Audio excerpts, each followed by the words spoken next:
for that. So what I'm going to talk about is the latest development which came out of the consultation period from the National Institute of Clinical Excellence Guidelines, which is a series of experts dealing with inherited breast cancer susceptibility and thinking about what steps can we take to actually reduce the risk of breast cancer. And it's great we've got two members of that specialist committee in the audience today. As Joyce says, this is open for debate at the moment, so theoretically you can go on to the National Institute of Clinical Excellence Guidelines and understand that you can comment yourself if you have strong views on this. And this is particularly concentrating today on tamoxifen and raloxifene, which are two drugs which have been shown across a number of studies to actually help reduce the risk of breast cancer. And I'm going to talk about what that means for families living in our region, potentially. And from April we will have to say. So what I've done, most of this, or nearly practically all of it, is taken directly from that consultation document. I think it's safe to say there's still a lot of unanswered questions as to how this would actually take place in reality, and exactly which women may be thinking of taking tamoxifen. But basically, any drug has side effects, really. So there's always pros and cons. And when you're dealing with people who are at risk of cancer compared to people who have been diagnosed with cancer, clearly that relationship is very different. Because somebody who's at high risk of cancer, we're generally talking about whether they've got a risk of cancer approaching 1 to 2% per year, those sorts of figures. And when it comes to what the guidance was looking at 5 and 10 year risks for women who are between the ages of 30 and 50 to start off with. And the sorts of risks that they were looking at, whereby the benefit might start to outweigh the costs, are looking at about 3.5% risk of developing breast cancer over 10 years, or 1.66% over 5 years. So in other words, if you've got a room of 90 women, then you're saying that about 3% of them might develop breast cancer over that 10-year period. And with regards to what that means for the women in our area, we are looking at approximately 1,000 women who may be eligible in a population of our size who are at this either high risk or moderate risk. And here we've got the definition as to what high and moderate may be. So as Joyce said, that everyone in the general population now has about approximately a 1 in 8 chance of developing breast cancer. And it does depend partly on a number of factors, be it hormonal factors, as well as the family history. But specifically looking at family history, you start to become what we call a moderately increased risk, around about the 1 in 6, 1 in 5, and at the high risk between 1 in 4, 1 in 3, those sorts of figures. And these are the sorts of figures that have been suggested that the benefits might start to outweigh the costs. So to put that into context, it's about 2 to 3% of women in the general population that may be eligible for this. And the aim is that people would take it for approximately 5 years, and that would give benefit, it's suggested, over approximately 20 years. So let's say you're a lady who's at 40 years of age and has been seen in the clinical genetics department and has been told that they're potentially at high risk of breast cancer because of their family history. That individual would be eligible to consider taking tamoxifen as a preventative agent for 5 years, and that would potentially reduce their risk over 20. Now, I don't know if anybody's had tamoxifen in the audience, but it certainly does have side effects. It effectively puts women through a menopausal type symptoms. So it can be associated with hot flushes and sweats, can affect mood disturbance, libido. It can have obviously risks that people are concerned about for blood clots and womb cancer. So it's certainly something that needs to be considered with all the facts, and we've got a few more of them here today. In regards to the actual reduction in risk, it's felt that for every 1,000 women who are taking it, then we might see approximately 20 less tumours, those sorts of figures. That I won't go into that, but that just talks about the history of these drugs. That's unbelievably small on this projector. So what I'll do is this is taken directly from the guidance.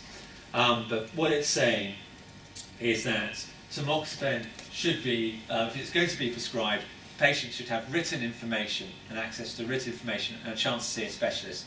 For people who are at high risk, they will have an opportunity to be seen in clinical genetics to talk about this. For women at moderate risk, it's likely that conversations will be able to take place in secondary care. So in our region, for instance, that would be probably in the Glenfield, with one of the breast care nurses. We do have a moderately increased risk clinic for women between the ages of 40 to 49.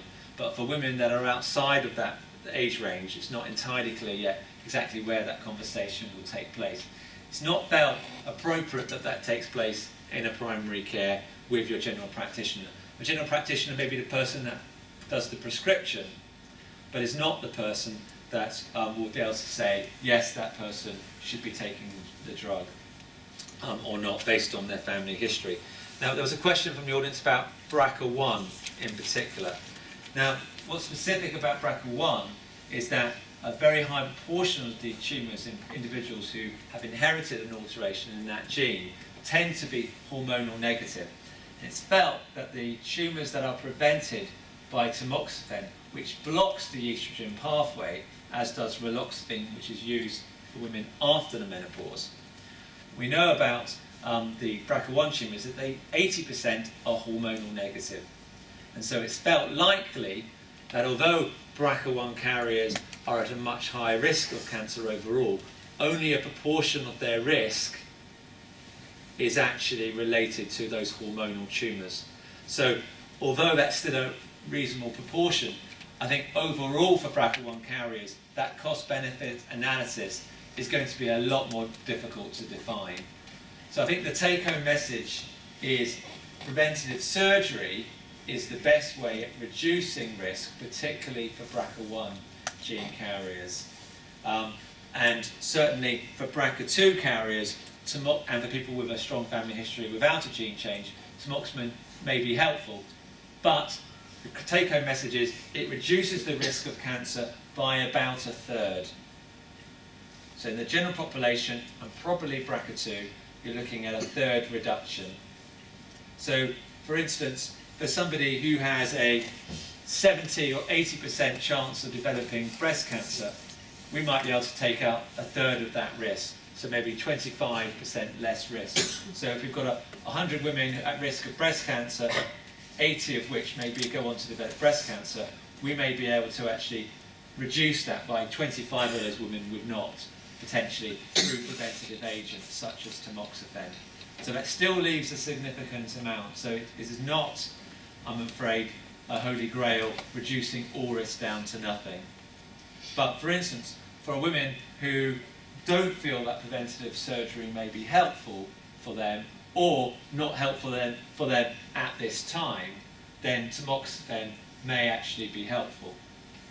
And really what we need is improvements in our ability to actually tell men and women whether or not any tumours are actually developing.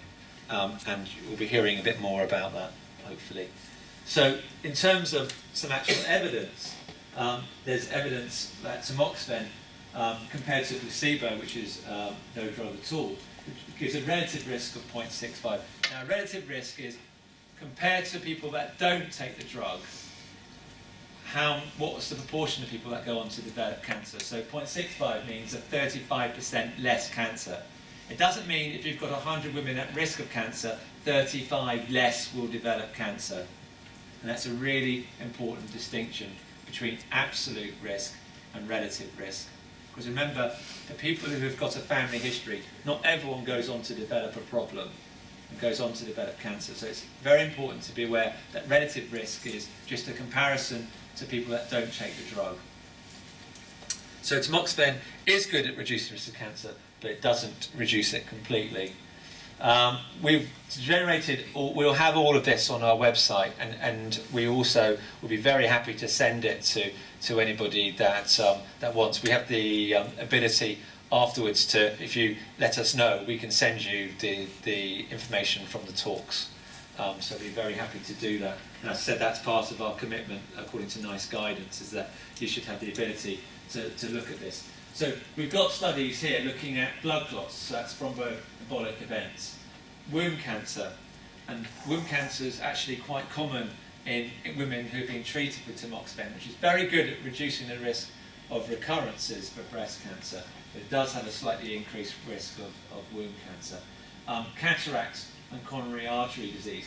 The figure I draw your attention to is look at the number of patients involved, comparing the drugs and the placebo, and looking for differences. So in here, you've got 1.6% of patients going on to develop blood clots, compared to 1% on the placebo. So 0.5%. 1 in 200 people who take one of these drugs are more likely to go on to develop a blood clot than if they hadn't have taken it.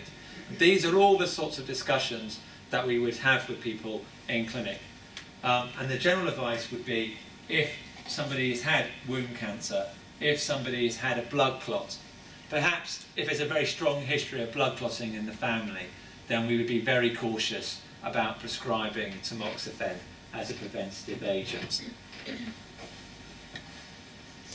And we've got lots of evidence there about endometrial cancer, but I'm not going to go into that in detail. So if we go on to this one, here we've got tamoxifen against raloxifene. Raloxifene may be useful for women after the menopause. They will be given potentially, again, I'm not entirely sure if they will be given the choice, or will be tamoxifen and or raloxifene if that doesn't work. If it was my wife and she was postmenopausal, I'd probably go for raloxifene if given a chance. It's more pricey, but I think the side effect profile may well be slightly better. So that's something to bang on the table if you see me after the menopause. You didn't hear it from me though. So breast cancer, in terms of the breast cancer risk, seems to be the same, 1.7%. So no real difference in breast cancer rate. But if you look at womb cancer, slightly higher with tamoxifen. Blood clots, slightly higher with tamoxifen. Not huge differences. If you look at the actual figures, you've got about 9,700 in each arm, and you've got 141 against 100. It's a huge difference if you're one of the 41 people, but remember that is over nearly 10,000 individuals. But remember, we're talking about prevention. These are people who are well, who don't have disease. And so when you're talking about the risks of blood clots and womb cancer, we have to take this extremely seriously, because these individuals are not patients when you're thinking about starting these things. But all this data is available, and we'd be delighted to share that and with you. And then we have more information on the blood clots. Fractures as well. People worry about these drugs because of the risks of osteoporosis. Now we know that after the menopause, women lose about 2% of their bone density every year, and that's a bit of an issue if you go through your menopause in your 50s, but a massive issue if you go through your menopause in your 30s or 40s, particularly if you've had preventative surgery, or if you've been going on one of these drugs. So we're very careful about thinking about osteoporosis, and it's very important that if you've been treated for breast cancer or thinking about these preventative agents, that you do ask your doctor about your bone density, because that's something that will be important when you're in your 70s and 80s. More data there about tamoxifen versus placebo. I'm not going to say any more about tamoxifen or any of these agents today, but what I would say is that what would be extremely helpful is that if we could tell women not only their lifetime risk of breast cancer, but hopefully in the future what's actually happening in their body now. And with that, I'll hand over to my colleague, Dr. Jackie Shaw. Thank you very much.